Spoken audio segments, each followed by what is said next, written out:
بحر الكابينة، الصدر يهدد العجز.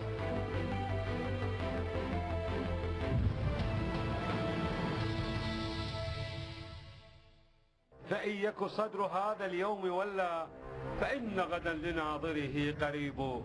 هذا مثل عربي شهير إلى قصة طويلة، مو وقتها تتسولف، بس فحواها إنه الوفاء بالوعود قيمة فضلة عند العرب، ولازم الواحد يوفي باللي يوعد بيه حتى لو على قصر رقبته. وهذا بالضبط اللي قاله مقتدى الصدر برسالته اليوم لرئيس الوزراء: أيها الرجل الفاضل، وف بوعدك لأن باكر الموعد بمجلس النواب. لو فالح الفياض يكون سبب الفراق بيننا وبينكم أنت وكتلة البناء، لو نكمل المشوار على حب الله ويا دار ما دخلك شر. هذا ملخص سريع للرسالة، والتفاصيل كالعادة مليانة حسكة. أوامر لابسة جبة النصائح وتهديد على شكل تذكير بريء من أنه اختيار عبد المهدي تم على أساس التزامه بالاستقلالية وعدم الخضوع للإملاءات الحزبية والخارجية، وبالتالي اكسباير اختبار صلاحية حكومته نزل من سنة إلى 6 أشهر. أما الخاتمة فأبعد ما تكون عن المسك، إنما عبارة لا تحين مناص مهددة. هيك انتهت الرسالة، وهيك راح يبدي اللي بعدها: خصام لا صلح بعده بين الإصلاح والبناء، ولربما نلقي أنفسنا وياه وإحنا نسمع صفارات إنذار هي عبارة عن قصاقيص مقتدائية ينمل الشارع وراهن. هاي كانها موزونة. طيب هسه إذا عرفنا الرسالة ورحنا للأزمة نفسها، ايش راح نلقى؟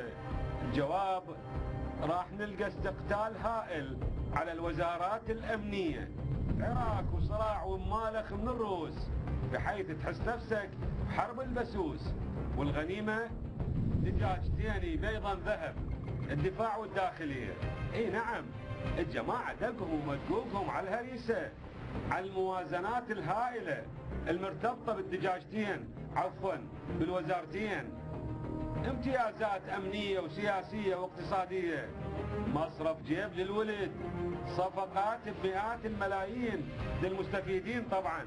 أما بناء الدولة فإلى قير وبئس المصير، بمعنى أنه لو كانت السالفة سالفة بناء بلد كان استقتلوا على التعليم، على الثقافة، على الهجرة والمهجرين، على الوزارات الخدمية، على الوزارات اللي عن طريقهن ممكن تبني دولتك بشكل صحيح، وبساعتها ما تحتاج تقوية الأمن لأنه يصير تحصيل حاصل.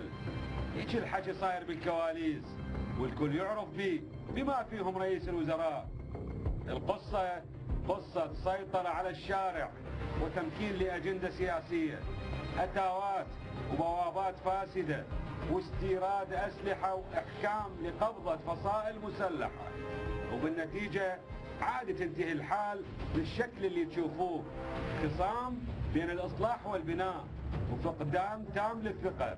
ولعله هاي الثقة تنذبح باكر على قبلة البرلمان إذا أصر البناء على الفياض وطرح للتصويت، وبهالحالة ينتهي اكسباير عبد المهدي وفق الوصفة الصدرية، ويتم الإعلان: وداعا عبد المهدي، لقد فشلت في الاختبار ولم تحافظ على استقلالية حكومتك، وإن يك صدر هذا اليوم ولا، فإن غدا لناظره قريب.